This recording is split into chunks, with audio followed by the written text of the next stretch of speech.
Hello everyone, I hope you're good guys. Today I'm gonna show you how I made my Melodic Techno template, which is kind of inspired by artists like Pluck Verse or all the artists on the Afterlife record label.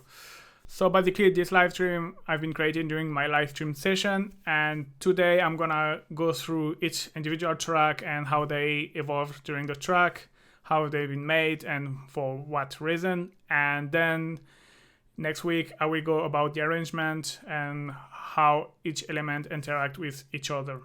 So first let's have a listen to the track. I'm just gonna play a small part.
And there is as well a second break, the final long break with the second verse, which are really great, but we will listen to that in the second video. Alright, so let's start it with the drums. So drums are pretty basic. It's kind of 808 sounding drums. So you've got a kick, which is, yeah, kind of 808 sounding kick, and it's just a bit of processes.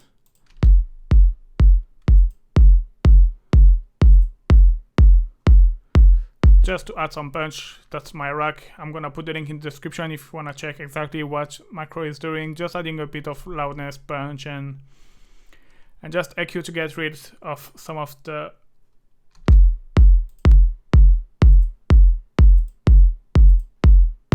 undesirable frequency, and just put a little bit here. So you can see there is a bit of reverb. I tend to do that lately. I'm still kind of experimenting with that, but it's like kind of in the reverb, it's just like getting the top of the reverb, and it's kind of adding a little bit of transient and making you kick a little bit less dry. So here obviously it's solo, so it sounds too obvious the effect, but on the whole mix it sounds better. And then let's talk about, so the hat, close eye hat, open eye hat, shaker, it's pretty simple pattern. Let me show you here. As you can see, yeah, let's go here.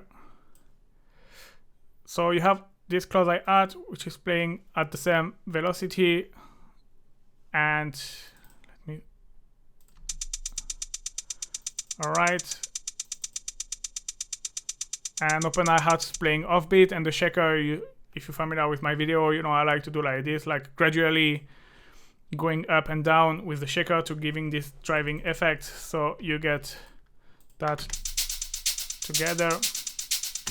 So the thing is, even though like the arts are pretty simple, the thing here is they are always modulating, like the close eye art is always, the GK of the close eye art is always modulating along the track, getting a little bit longer, shorter, which is make it less boring. And there is another thing that I've put on all of these three elements, that's why I'm talking about them together, is you have this autopan and frequency shifter on each of the hats element. The autopan is mainly to automate the volume. You have a random LFO on the volume, like because of the width, it's at 0%. It's kind of acting like a LFO and a LFO tool, and adding a little bit of amount with a random, it's gonna randomly modulate the volume of each single close eye hat. So basically they are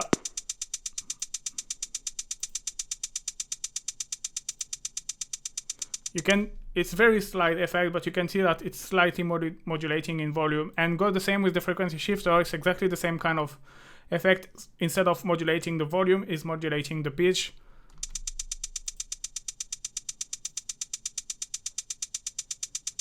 So I've done that. It's kind of emulating, you know, like analog drum machine, which are like each hit is completely different because there is a slight variation in volume and pitch, and that's what I try to emulate. And then the process in terms of mixing is pretty basic. That's one of my rack. I will put the link in the description as well. It's just like bit of saturation to get things a bit warmer. Bright is just like an EQ adding a little bit of high end, and punch is compressor to add a bit of punch to your hat, and reverb. Nothing really extraordinary. It's mainly the reverb effect. And same go with the open hats. Same kind of process. And same with the shaker. Just the shaker, I've put this delay, which is basically gonna make you shaker right.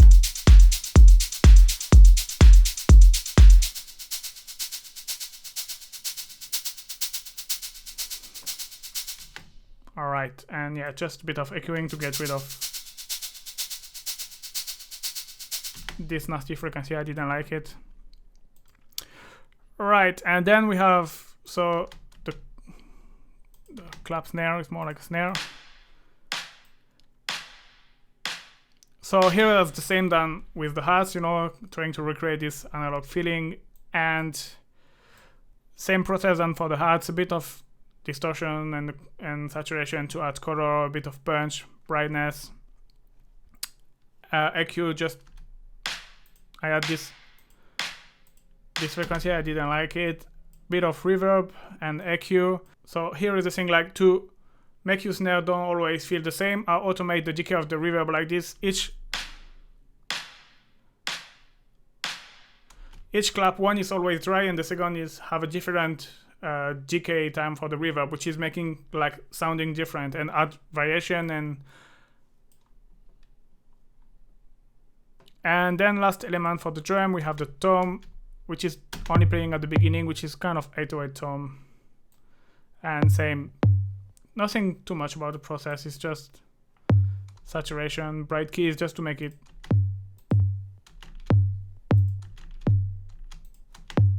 kind of adding harmonic, make it a bit brighter. And yeah, that's it for the drum. So pretty simple, but it's like this with this kind of music, very minimalistic. You have to be very careful about which element you choose and make sure that they are all sounding good together. Alright, then we have the next track is the hat final break. I will go back, it's basically the same than it's like the cloud I had and the open I had from the first drum rack, but just acting during the last final break. I will go back to that later in the arrangement because it's exactly the same sound. Then you have the bass line. So the bass line, I've used my rack rolling bass, which is allow me to give this kind of nice moogie sound, and this kind of moogie sound is always sounding great when you have a 808 kick. And it's just playing one note with a rhythm like this, and I just had my rack bomb bass just to add a bit of body and fatness and crispiness to my sound. Same, if you're not familiar with this track, I will put the link in the description and you can go to check to see what exactly each macro is doing. Then I add a bit of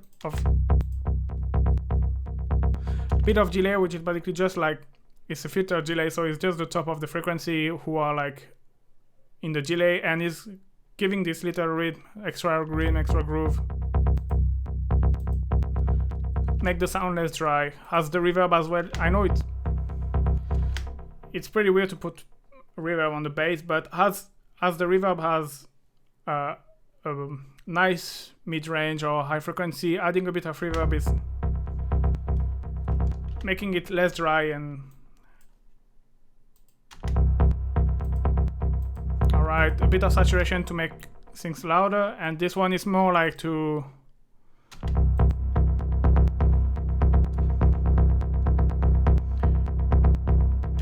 yeah, really like beef up your bass, I make it a little bit nasty, dirty. I just sidechain compression, basic, and EQ here. So I've quite cut around until 43. I'm usually not doing it, but for this track, when I was mixing, my kick and my bass was just working what was working the best. So yeah, just attenuate as well this frequency, and yeah, I'm gonna play with the kick.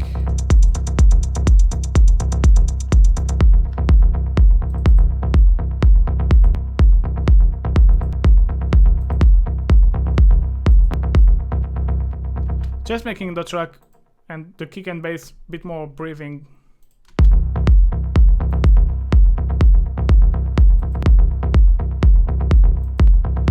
Yeah, I had a little bit this frequency I wanted to reduce because I didn't like it. That's just personal taste, I think. That's, yeah, just a high cut, just to make. And then yes, do have automation, but that we'll come back to this later. Alright, then we have the plucky sound, which is the main lead of the track. I've been doing it using my Tale of Us lead rack, which is kind of rack that I've made, which is inspired by the Astral lead from the Tale of Us track, which is basically kind of Moogie sound as well. I use operator because you have the 4 oscillator, and you can have 3 oscillator plus the noise, which is really nice. So if you want to know more about this track, I will put the link in the description as well. And yeah, the rest is just EQing, saturation to make things louder, you know. And all the other elements is just more like effect elements. So I will come back later in the arrangement video. So here the plug is a pretty simple pattern. Well, if you, that's the pattern. But the thing is here, as you can see, is like it's the automation. Like it's a simple pattern, but it's always evolving along the track. Let me just show you how. Just look how the macro are moving.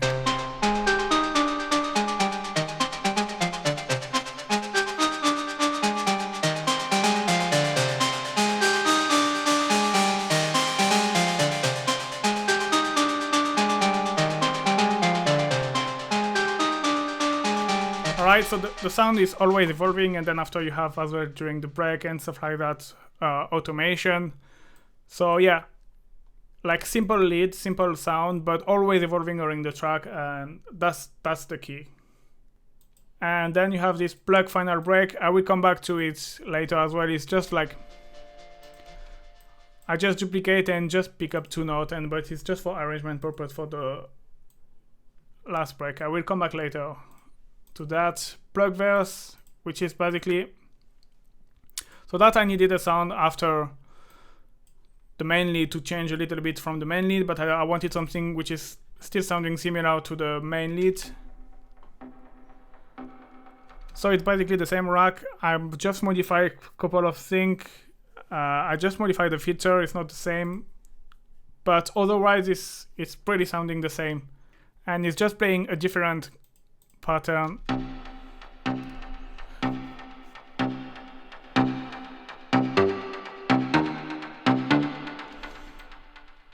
Yeah, different pattern, but it helps to change a little bit your mind from the lead, otherwise you're gonna get bored of the lead. And then you have this Pluck Low, which is basically a pretty simple sound. It's just a saw wave that have filtered and modulate with an amplitude envelope to get this plucky kind of sound. A lot of saturation, have a big, give this crunchiness to the sound. Delay as well is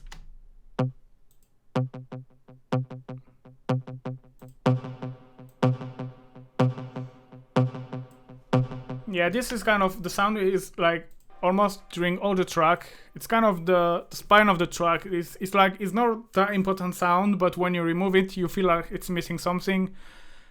And it's like, it's kind of like a clock, you know, it's always there to kind of has a guideline, if I can say.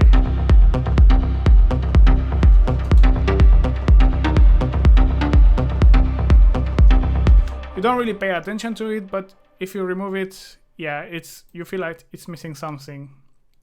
All right, then let's talk about all the strings. So I wanted to add, especially for the final break, I've been inspired by the Swept remix of Tale of Us.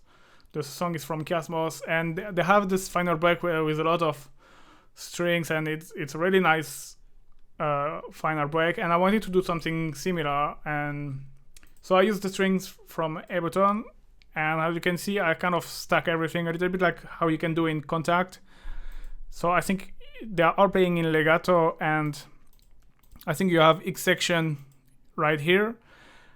And the only thing I've done, I put the attack a little bit slower because I was too sharp and too quick, and I wanted very something smooth, where like the transition between the chords are very slow, very smooth.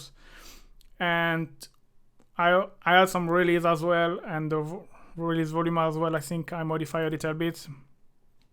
And otherwise, it's just like remove the frequency, but this is just in the part of break. Otherwise, I don't remove them. Sorry. And just some saturation to make things louder, and the echo and the reverb is.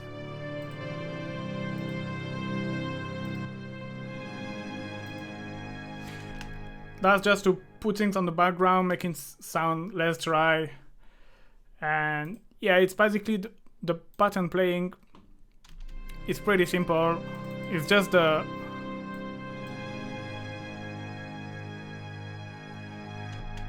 root note of the main pad. I will come back later. It's just the root note, but play at 3 different octaves. And yeah, after you have string bass, I separate these tracks, string bass, string high, and string high too. It's just because, like, for arrangement purpose in the track, you know, first you have the ensemble, then you have like the bass coming, so it's like adding tension, and then after, just before the drop, you have the high strings to even add more tension.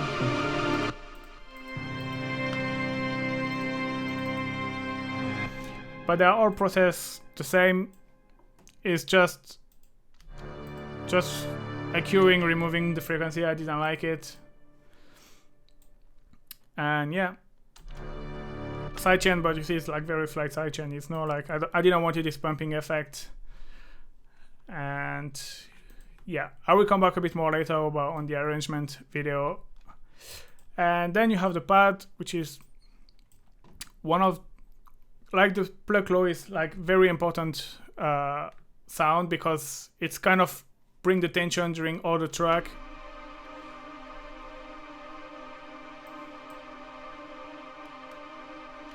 So as you can see, it's a very detuned sound. So I use analog with a sawtooth and a square waveform, a bit of noise, but you don't really hear it. And everything is detuned. I even use unison and vibrato to get this really detuned effect. You have even pitch modulation, which is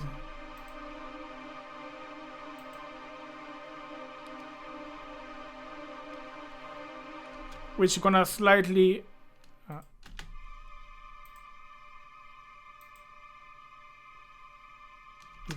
modulate the pitch along the track.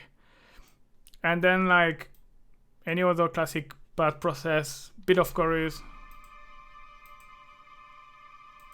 saturation, and obviously you need to specialize your pad, make it in the background and wider. So delay reverb is good for that. That's just for the arrangement part. I will come back later. And then that's just to add stereo. That's the overall process, by the way, I forgot to mention. And a bit of sidechain just to, you know, I don't want this pumping effect, but yeah, and the wavetable is the same. You see, it's like sawtooth, slightly detuned one from another. And nothing special, you know, I don't have any modulation, and still the same process, chorus, saturation, delay, reverb. Alright, and then after, the effect I showed you before was like the overall process to wider everything and duck a little bit. And then yeah, it's So the chord is playing. That's what's playing. So what is really interesting in this kind of track, and it's like to play notes who are like still in the same scale, but very close one to each other, and you get this very. So you play these two notes together, very close to each other, and by doing that, you had this kind of detuned sound, which is kind of bringing tension, and that's why I've done it here. You see, you have G, G sharp, and C, which has 3 notes very close to each other, and then just playing another one an octave lower, and that's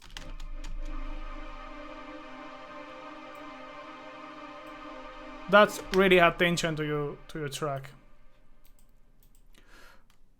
All right, we have as well final by break, like the other one I tell you before about the hats. I will come back later. It's basically the same track duplicated, and it just have different function for the final long break.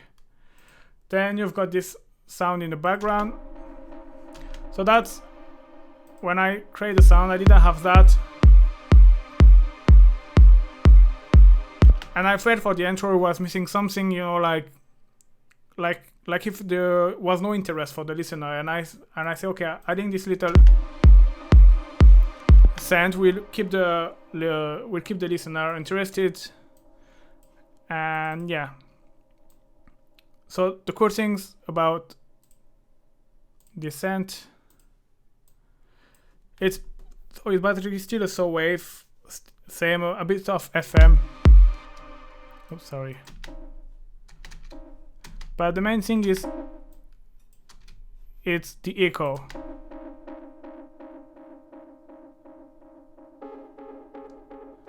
And that's interesting because the feedback is pretty high. So basically when you have first this lower chord playing, so you have the delay and keep going the delay, and the delay is still there when the second chord is playing, and at this point of this part of the track, you have both delay from the first one and from the second one, and both together they give this nice rhythm and texture. Let's just listen again.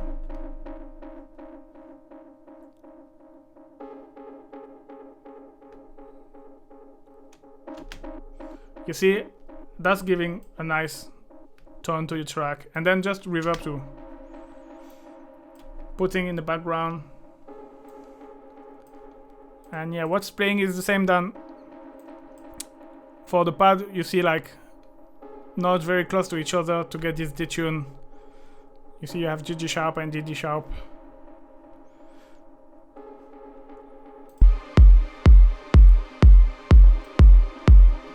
And yeah, that's just at the intro, and at the outro of the track is just to bring things, you know, helping to keep the listener concentrating on the track and to bring tension and slowly bring things up without losing the attention of the listener. Then you have this harp,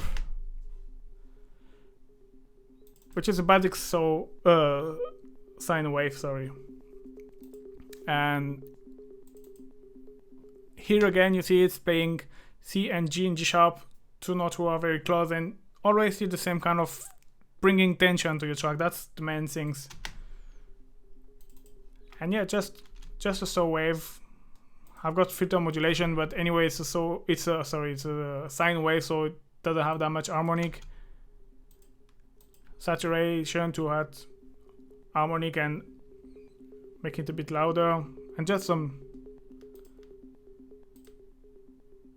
delay, you know, same as usual, to add a bit of rhythm and put your sound in the space, reverb. And that's again, it's a sound more like the Pluck Low, and it's like sound in the background who don't really have importance, I say, because they are not the main element, but if you remove them you feel like it's missing something.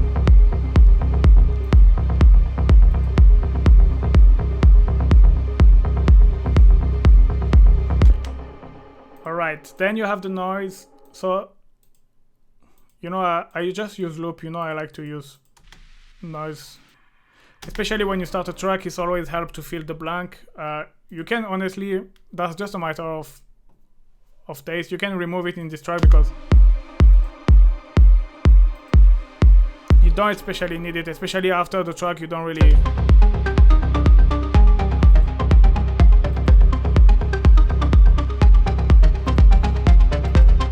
Yeah, some people will like it, some not. I leave it because I like, but it's really up to you.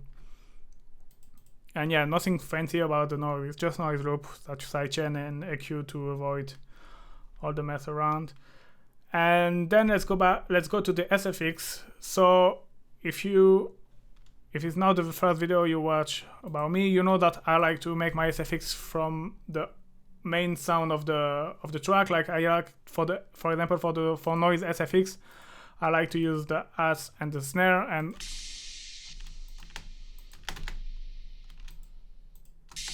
oh, sorry.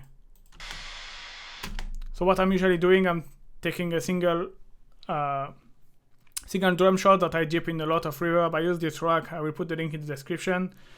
And I use a lot of reverb and with a long decay time, so I have a long reverb tail, and I just flat and frozen in Ableton, and I get something like this, like this. I usually cut a little bit the attack, and then you can double click, reverse, and then you put them together and you have your own noise SFX. And especially for this kind of sound, that SFX has to be really subtle. You don't want this big SFX, otherwise it's just gonna sound too cheesy and inappropriate. So yeah, I will put the link in the description about the rack if you want to know more about how to create them. And same go with the pads that I like as well to use. I could have flat and frozen, but I wanted to keep it. It's just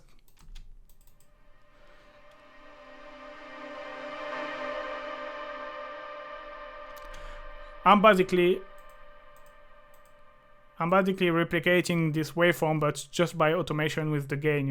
It's like going up and then going down. And same is dipping a lot of reverb, and I just duplicate this pad rack and help with the transition and attention just before the drop. You see, just before you drop, it's add this little final extra tension that you need. And then, so this noise effects I've using my rack as well. I will put the link in the description. I know I use a lot of my rack, but it's just super handy and super quick, especially when I'm in the live stream and I need to make things go quick. So basically it's noise generator by the Echo plugin, and I can automate the volume and the filter, so getting my own sweeping noise effect. Just gonna show you for the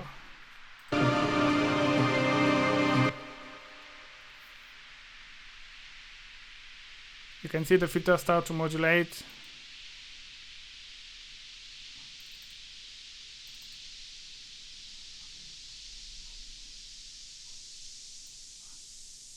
It's his one.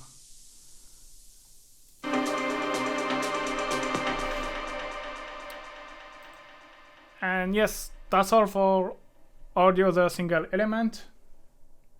So next time we will focus more about the arrangement, especially the final long break, which is really interesting, and how I bring the things together. You already have a little bit of an insight, but yeah, we'll talk about more about all the automation, what I'm doing on the mix down, the effect, and the use of the return as well. And we talk as well about just the final touch mixing and about mastering. And yeah, thank you very much for watching, guys, and see you next week for the following video.